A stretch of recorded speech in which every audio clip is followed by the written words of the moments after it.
Hello everyone, সবাই কেমন আছো? আশা করছি সবাই অনেক অনেক ভালো আছো। তো আজকে ভিডিওটা কিন্তু আমি বিকেলবেলা থেকে শুরু করছি। বিকেল না, সন্ধ্যাই হয়ে গেছে, প্রায় 6টা মতো বাজে, 6টা 10-15। তো তোমাদের দাদাভাই দেখো আসার সময়, অফিস থেকে আসার সময়, আমাদের এখানে যেহেতু শুক্রবারে হাট বসে, তো দেখো কত কিছু নিয়ে এসছে। ব্রকলি, কাঁচা টমেটো, ধনেপাতা এনেছে, তারপরে হচ্ছে তোমার সিম এনেছে। ফ্রিজে সবজি আছে তবুও সে তো আসার সময় কিছু না কিছু নিয়ে আসতেই হবে। তো দেখো এদিকে তো আমি কুটে ফুটে সব কিছু রেডি করে রেখেছি, মশলা টশলা, আলু ঠালু, আদা। সব থেকে মজার বিষয় কি জানো তো, আজকে রান্না করতে এসে, মাংস রান্না করতে এসে দেখি আমি পেঁয়াজ নেই। আমার তো মাথায় বাড়ি, এবার আমি কি করব? এখন যদি তোমাদের দাদাভাইকে বলি পেঁয়াজ নেই, ও তো রেগে বম হয়ে যাবে, কারণ এই কেবলই অফিস থেকে আসলো। এখন আমি কি করে বলি? তবু আমি গিয়ে বললাম, জানো তো পেঁয়াজ নেই, দুটো পেঁয়াজ ছিল, সেটা দিয়ে তো সকালবেলা আমি মাছের ঝাল করে ফেলেছি, তো কী করব?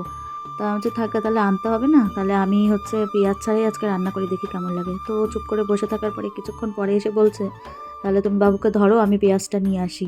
তারপরে ও কী করলো, পেঁয়াজটা আনতে চলে গেল। আমাদের একদম কাছেই বাজার, প্রায় 2 মিনিট লাগে এখান থেকে বাইক নিয়ে। তো তার জন্য তাড়াতাড়ি করে গেল পেঁয়াজটা আনতে। তো দেখো আমি এদিকে আলু ঠালুগুলো আমি কিন্তু ভেজে নিচ্ছি, ও যতক্ষণ আসবে। আর আমি সাইডে না চাও বসিয়ে দিয়েছি, কারণ ও আস্তে আস্তে আমার চাটাও বানানোও হয়ে যাবে।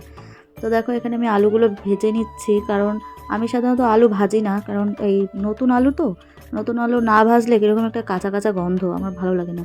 তো দেখো বললামই তো, চা বসিয়ে দিয়েছি। তোমরা চায়ের বাটিটা দেখে ভেবো না যে নোংরা।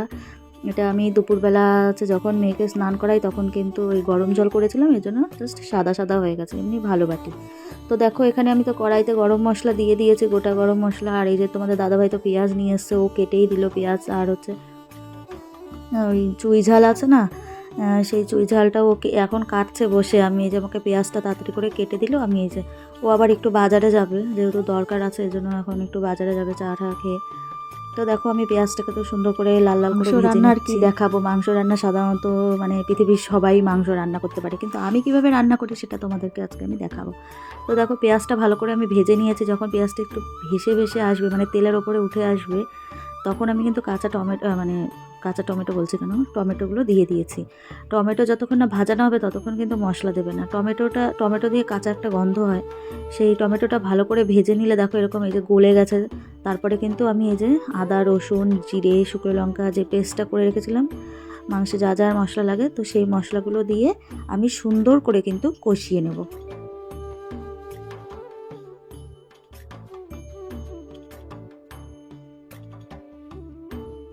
মাংস রান্নায় মেন কিন্তু মশলা কষানো, জানো তো। মশলাটা যদি ভালো করে না কষাও, তাহলে কিন্তু মাংসটা খেতে একদমই টেস্ট লাগবে না। যেহেতু এখানে পোলট্রির মাংস, সেহেতু কিন্তু একটা কাঁচা গন্ধ হবে, ঠিক আছে, মানে একটা আষ্টে আষ্টে কীরকম একটা গন্ধ হবে। সেক্ষেত্রে কিন্তু আমি লঙ্কাটা বেশি করে দিয়েছি। তোমাদের দাদাভাই যেহেতু এই মাংস ছোবেও না, খাবেও না, মানে ছোবে না খাবে না বলতে ওই স্টমাকটা, আর কিচ্ছু মুখে দেবে না। আর আলুও খায় না, আর একটু ঝোল যদি খায়।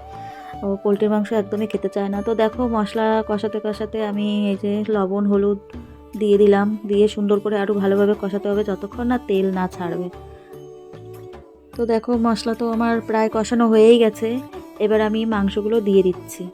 তো দেখো মাংস দিয়েও কিন্তু ভালো করে আরও অনেকক্ষণ কষাতে হবে। আর আমি জানো তো মাংসের সাথেই কিন্তু আলু দিয়ে দিই। সেক্ষেত্রে কি হয়, আলু দিলে একসাথে যদি আলু দিয়ে কষাও, তাহলে কিন্তু আলুগুলো সুন্দরভাবে গলে যাবে। আর যদি ঝোলের ওপরে বা এমনি অনেকটা পরে দেওয়া হয়, তাও কিন্তু একটু কাঁচা কাঁচা থাকে। সেক্ষেত্রে কিন্তু আমি কষানোর সাথেই আলুগুলো দিয়ে দিই। তো দেখো ভিডিও করার চক্করে আমার কিন্তু কড়াই দিয়ে নিচ দিয়ে লেগে গেছে। তো যাই হোক, আর এই দেখো সেই স্পেশাল চুই ঝাল, ঠিক আছে। এই চুই ঝাল মাংসতে আমরা কিন্তু চুই ঝাল দেবই। মানে চুই ঝাল ছাড়া মাংসটা কেমন যেন অসম্পূর্ণ। গ্রাম সাইডে যাদের বাড়ি তারা কিন্তু ভালোভাবেই জানবে এই চুই ঝালটা খেতে কতটা টেস্ট হয়। তো দেখো ওই সাইডে যেহেতু আমি মাংসটা কষাতে কষাতে এই পাশে কিন্তু প্রেশার কুকারে ছেলের জন্য ভাত বসিয়ে দিয়েছি, যেহেতু আজকে রাতে হবে রুটি। তো মেয়েও রুটি খুবই ভালো খায়, আর ওর বাবাও ভালো খায়। এবার আমি ভালো না খেলে ওদের পাল্লায় পড়ে আমারও রুটিটা খেতে হয়। আমার রুটি একদমই ভালো লাগে না, আমার 3 বেলা ভাত হলে আর আমার কিছু চাই না। তো দেখো প্রেশার কুকারে তো ওই পাশে আমি ভাত বসিয়ে দিয়েছি। 3জন মানুষ, তো দেখো আলাদা আলাদা করে কত ভাগে রান্না করতে হয়। তো এই দেখো আমি এখানে আটা তো নিয়ে নিয়েছি, এবার সুন্দর করে মেখে নেব। আটাটা আমরা যে কটা আর কি রুটি খাই, সে কটা আমি হাতের মাপে নিয়ে নিই আটা। তাতে কি হয় বলো তো, মানে আর রুটি বেশি হয় না, একদম মাপে মাপে রুটি হয়ে যায়। আর এই দেখো, তোমাদেরকে আগের একটা ভিডিওতে বলেছিলাম না যে মেয়ে মানে যতটুকু বাড়িতে থাকবে ছেলেকে এত সুন্দর করে সামলাবে, মানে কি বলবো। ও মানে ওর বাবা যেহেতু বাড়ি নেই, একটুখানি গেছে বাজারে দরকারে, বললামই তো। তো এত সুন্দর করে সামলাচ্ছে, আমার কোনো অসুবিধাই হচ্ছে না। মানে যাদের মানে দুটো বাচ্চা আছে তারা বুঝবে যে যদি প্রথম বাচ্চাটা একটু বড় হয়, তারপরে যদি কোনো একটা বেবি হয়, ঠিক আছে, তারা মানে যাদের আছে তারাই একমাত্র বুঝতে পারবে, তাছাড়া কিন্তু কেউ বুঝতে পারবে না যে বড় বাচ্চাটা এত সুন্দর করে সামলাবে, মানে মায়ের থেকে কোনো অংশ কিন্তু কম না, মানে সামলানোর দিক দিয়ে, ঠিক আছে, এত সুন্দর করে সামলে নেবে। মানে যাদের আছে তারাই কিন্তু বুঝতে পারবে। তো দেখো, তোমাদের সাথে কথা বলতে বলতে তো এই যে প্রায় কষানো হয়েই গেছে। তো দেখো আমি আর একটু কষানো বাকি, যেহেতু তার জন্য আমি একটু ঢেকে দিয়েছিলাম। তো দেখো ঢাকনা খুলে এবার কিন্তু আমার ভালোভাবেই কিন্তু কষানো হয়ে গেছে।